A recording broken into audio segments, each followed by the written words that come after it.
अगर बुढ़ापे में इज्जत और चैन चाहिए तो ये तीन चीजें आज नहीं रखी तो बहुत पछताओगे। प्यारे भक्तों, जरा मन लगाकर सुनिए। बुढ़ापा कोई एक दिन में नहीं आता, लेकिन बुढ़ापे का दुख जवानी की छोटी छोटी गलतियों से जन्म लेता है। शास्त्र कहते हैं जिसने समय रहते ये तीन चीजें अपने पास नहीं रखी, उसके जीवन में न सम्मान टिकता है, न सुख और न ही अपनों का सहारा। आज वही व्यक्ति जिसकी जवानी में सब इज्जत करते थे, बुढ़ापे में एक कोने में चुप बैठा रह जाता है। अब आगे जो मैं बताने जा रहा हूं वो कोई कहानी नहीं, बल्कि जीवन का ऐसा सत्य है जिसे जिसने भी अपनाया उसका बुढ़ापा आशीर्वाद बन गया। तो मन को शांत करके सुनिए, क्योंकि ये तीन चीजें आज संभाल ली तो बुढ़ापे में सम्मान, सुख और शांति तीनों आपके कदम चूमेंगे।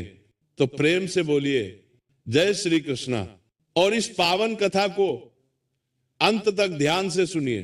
गांव का नाम था देवपुर। कच्ची गलियां, पीपल की घनी छांव और चौपाल पर बैठते हुए लोग, जिनकी बातों में भी मिट्टी की सौंधी महक होती थी। उन दिनों न घड़ी की इतनी हड़बड़ी थी, न मोबाइल की खनक, फिर भी इंसान की सबसे बड़ी दौड़ वही थी, इज्जत की दौड़। देवपुर में एक बुजुर्ग रहते थे, धनीराम सेठ नाम से सेठ थे, पर अब सेठ सिर्फ पुरानी यादों में रह गया था। जवानी में उनका व्यापार दूर दूर तक चलता था। बैलगाड़ियों में अनाज, कपड़ा, गुड़ सब कुछ आता जाता। लोग सलाम करते, चौपाल पर कुर्सी उनके लिए खाली रखी जाती। पर समय ने पलटा खाया। अब उनकी कमर झुक गई थी, आंखें कमजोर, और घर में बहू बेटे की अपनी अपनी खींचतान। धनीराम सेठ के पास धन तो बचा था, मगर चेहरे पर चैन नहीं बचा था। घर में बैठे बैठे उन्हें लगता जैसे उनकी आवाज अब दीवारों से टकराकर लौट आती है, किसी के दिल तक पहुंचती ही नहीं।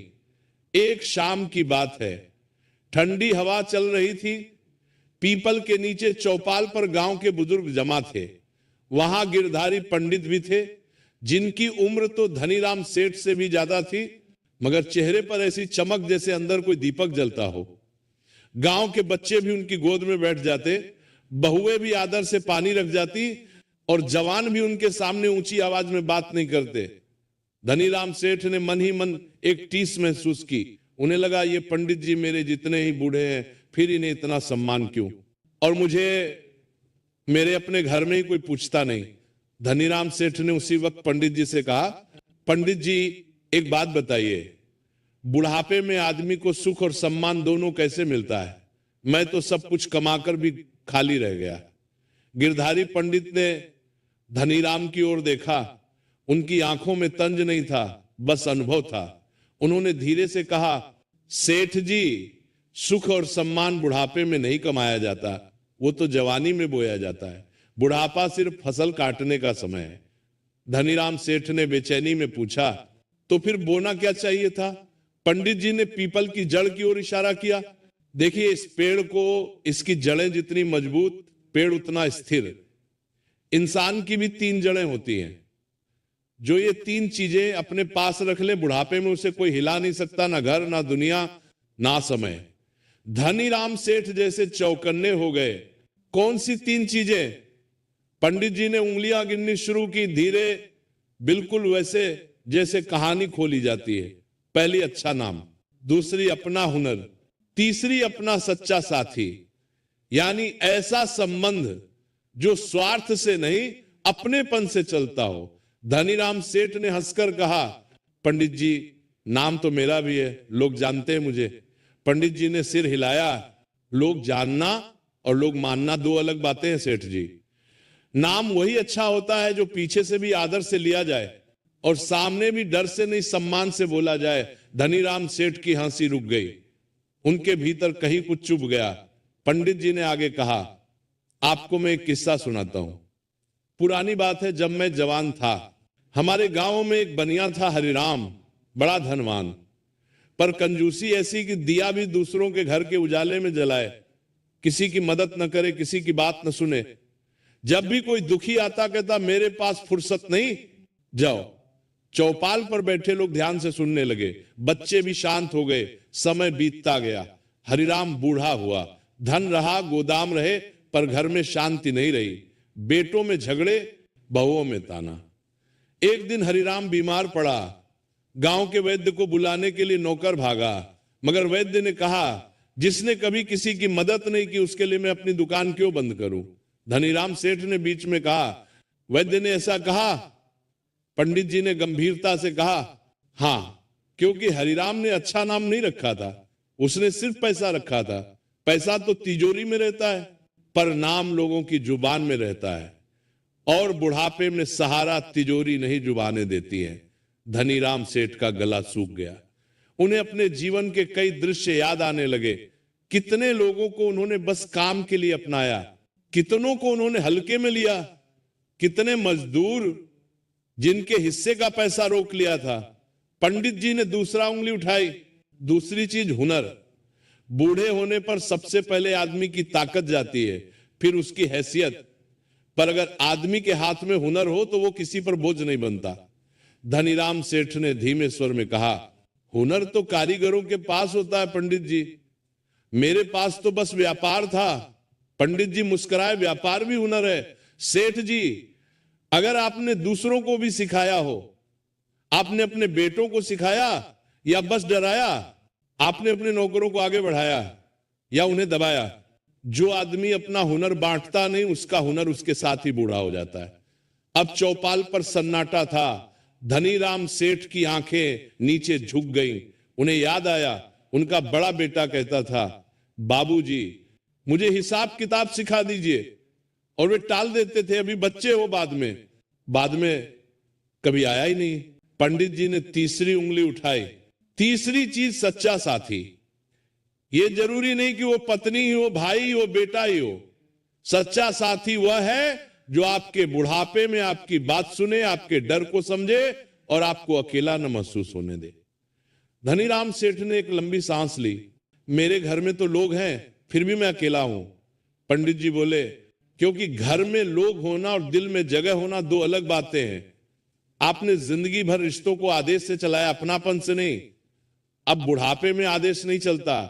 सेठ जी सिर्फ अपनापन चलता है। धनीराम सेठ के होंठ काम गए। शायद पहली बार उन्हें अपने भीतर की सच्चाई का स्वाद कड़वा लगा। उसी वक्त चौपाल के कोने से एक आवाज आई। ये गांव का पोस्टमैन मंगतराम था, जो हाँफता हुआ आया और बोला, सेठ जी, आपके शहर वाले बेटे का खत आया है। धनीराम सेठ ने कांपते हाथों से खत लिया। ऊपर लिखा था, जरूरी बात। धनीराम सेठ ने कांपते हाथों से खत लिया। उनकी धड़कन तेज हो गई। उन्होंने खत खोला और पढ़ते पढ़ते उनका चेहरा पीला पड़ गया। गिरधारी पंडित ने पूछा, क्या लिखा है? धनीराम सेठ ने भारी आवाज में कहा, लिखा है, वो शहर में कर्ज में डूब गया है और वो चाहता है कि मैं खेत बेच दूं जल्दी, नहीं तो वो वापस गांव नहीं आ पाएगा। चौपाल पर जैसे हवा भी रुक गई। धनीराम सेठ का हाथ कांप रहा था और उसी पल उन्हें पंडित जी की तीन बातें, अच्छा नाम, हुनर, सच्चा साथी, तीनों एक साथ याद आ गई। धनीराम सेठ ने धीरे से कहा, पंडित जी अब बताइए, इतने साल बाद मैं ये तीन चीजें कैसे रखूं, कैसे बचाऊं, कैसे बनाऊं? गिरधारी पंडित ने धनीराम सेठ की आंखों में देखा और बोले, सेठ जी, शुरुआत आज से होगी, लेकिन आज जो फैसला आप लेंगे वही तय करेगा कि आपका बुढ़ापा सम्मान पाएगा या अपमान। धनीराम सेठ ने खत को फिर देखा। खेत बेच दें या बेटे को मना कर दें, या कोई तीसरा रास्ता जो उनके टूटे रिश्तों को भी जोड़ दे और उनके नाम को भी बचा ले। पीपल के पत्ते सरसराए जैसे समय खुद कह रहा हो, अब बोलो सेठ क्या करोगे? धनीराम सेठ देर तक खत को देखते रहे। फिर उन्होंने उसे मोड़कर अपनी धोती के पल्लू में रखा और बिना किसी को जवाब दिए घर की ओर चल दिए। रास्ते भर उनके कानों में गिरधारी पंडित के शब्द गूंजते रहे, बुढ़ापा सम्मान से कटेगा या अपमान से, ये आज के फैसले से तय होगा। घर पहुंचे तो आंगन में बहू चूल्हे पर रोटी सेंक रही थी। धनीराम ने पानी मांगा। बहू ने बिना देखे लोटा बढ़ा दिया, जैसे कोई औपचारिकता निभा रही हो। धनीराम ने पानी पिया और पहली बार नरमी से कहा, बहुत थक जाती होगी, आज मैं खुद कुएं से पानी भर लाऊंगा। बहुत चौंककर उनकी तरफ देखने लगी, जैसे उसने गलत सुन लिया हो। उसी समय छोटा पोता मिट्टी में खेलता हुआ आया। धनी राम ने उसे पास बुलाया, सिर पर हाथ रखा और बोले, कल से तू मेरे साथ बैठा करेगा, मैं तुझे हिसाब लिखना सिखाऊंगा। बहू की आंखों में थोड़ा सा भाव बदल गया। घर का माहौल जैसे पहली बार कुछ हल्का हुआ। धनीराम फिर अंदर गए। उन्होंने संदूक खोला, पुराने कागज, बही खाते और एक थैली में कुछ सिक्के। उन्होंने कागजों को देखकर मन ही मन फैसला कर लिया, खेत एकदम नहीं बिकेंगे। अगर बेटे को बचाना है तो ऐसा रास्ता चाहिए जिसमें नाम भी बचे और घर भी न टूटे। वे सीधे चौपाल गए। गिरधारी पंडित वहीं बैठे थे। धनीराम ने उनके चरण छुए और बोले, पंडित जी, मैंने सोचा है मैं खेत बेचकर बेटे को पैसा भेज दूं तो लोग कहेंगे सेठ डर गया, और मैं न भेजूं तो मेरा बेटा टूट जाएगा। बताइए बीच का रास्ता क्या है? पंडित जी ने शांत स्वर में कहा, बीच का रास्ता वही है जो आपकी 3 जड़ों को मजबूत करे। अपने नाम के लिए सच बोलिए, अपने हुनर के लिए जिम्मेदारी लीजिए और अपने संबंध के लिए अहंकार छोड़िए। धनीराम ने गांव के पंचों को बुलाया। सब इकट्ठा हुए तो धनीराम ने साफ कहा, मेरा बेटा कर्ज में फंस गया है। मैं खेत नहीं बेच रहा, पर अपनी दुकान का पुराना बकाया जो लोगों का मेरे ऊपर निकलता है पहले वो चुकाऊंगा। फिर गांव के 2 ईमानदार लोगों के साथ शहर जाकर बेटे का हिसाब देखूंगा। अगर कर्ज सही हुआ तो मैं अपनी दुकान की आधी हिस्सेदारी गिरवी रखकर उसे संभालूंगा, पर खेत और घर की जड़ नहीं काटूंगा। पहली सीख, सिर्फ पैसा नहीं, अच्छा नाम कमाइए। लोगों का हक समय पर देना, सच बोलना और मदद करना, यही बुढ़ापे में असली इज्जत बनता है। दूसरी सीख, अपना हुनर अपने तक सीमित मत रखिए। जो ज्ञान कौशल आप जानते हैं उसे बच्चों और लोगों में बांटिए ताकि आप कभी बोझ न बने और आपकी कद्र बनी रहे। तीसरी सीख, रिश्तों में आदेश नहीं, अपनापन रखिए। बुढ़ापे में वही साथ देता है जिसे आपने सम्मान, सुनवाई और भरोसा दिया हो। प्रिय दर्शक बंधु, कथा समाप्त होने से पहले मैं आपसे सिर्फ इतना ही कहना चाहता हूं, आपके एक छोटे से क्लिक में किसी की जिंदगी बदलने की ताकत छुपी है। हम इस चैनल से जो भी कमाई होती है उसका हर हिस्सा एक इंसान, एक पशु पक्षी और एक जीव जंतु की सेवा में लगाया जाता है। जब आप सब्सक्राइब करते हैं, आप सिर्फ एक बटन नहीं दबाते, आप एक भूखे को भोजन देते हैं, एक घायल पक्षी का इलाज करवाते हैं, एक असहाय जीव को नई सांस देते हैं। शायद आप सोचें मेरे एक सब्सक्राइब से क्या होगा, तो मैं दिल से कहता हूं आपके एक सब्सक्राइब से एक जिंदगी मुस्कुराती है। तो आज अगर आपके दिल में जरा सा भी प्यार है, थोड़ी सी भी करुणा है, अगर आपको लगता है कि हम किसी के लिए कुछ अच्छा कर रहे हैं, तो इस नेक काम में बस एक लाइक और सब्सक्राइब से जुड़ जाइए। आपका हर क्लिक किसी की उम्मीद बन जाता है, किसी की प्रार्थना बन जाता है। तो आइए हम मिलकर सिर्फ कथा न सुने बल्कि किसी जीवन के रक्षक भी बने। अभी सब्सक्राइब करिए और एक लाइक कर दीजिए और प्रेम का यह संदेश आगे बढ़ाइए। और हो सके तो कमेंट में जय राधे राधे जरूर लिखें।